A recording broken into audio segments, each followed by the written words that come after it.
Okay, so the first thing, if you wouldn't mind, could you just give me a little bit of your professional background and how you got to the position you're in today, and also what that position is, please? Okay. I'm Dr. Jaslin Salmon. I'm a professor of sociology. I have a PhD in sociology and a master's in sociology and counseling psychology. I have been in academia for quite a long time. I taught for 28 years. I have now retired, and I'm doing private consulting.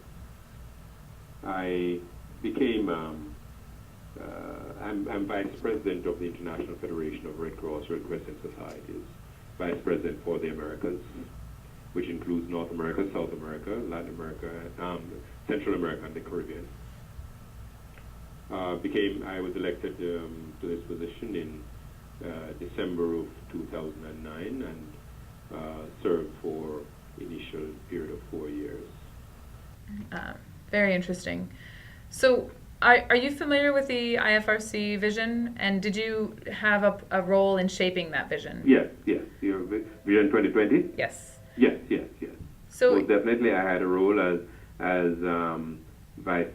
president of my national society. Then I have had a role as vice president of the federation in its approval, and I had a role as a consultant to the federation. I was a member of the consulting team that helped to draft that policy. and so now that it has become what it is, how do you share that vision? Well, again, we talking about that process of consensus building.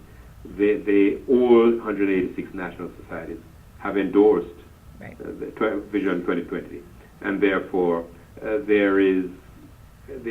that has to take place now is implementation of that policy. And so each national society has to adapt that policy to its own operation, and that is a process that is ongoing right now. And what about for you in your day-to-day operations? Is there anything that you do to help perpetuate that vision? Yes, I do quite a bit in that. From time to time, I go on mission to various national societies to help to reinforce Strategy 2020.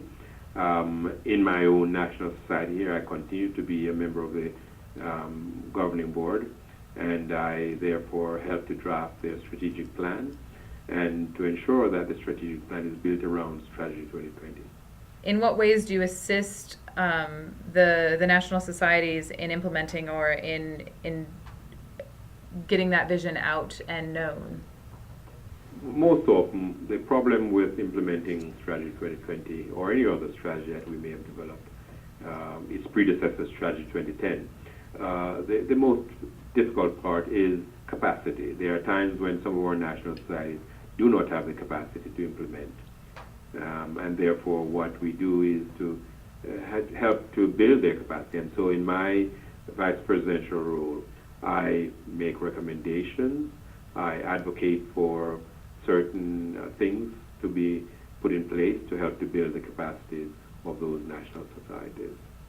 And sometimes it is as simple a matter as they're not having the capacity to develop a strategic plan. And so you then help to provide that assistance. I sometimes personally help national societies to develop that strategic plan.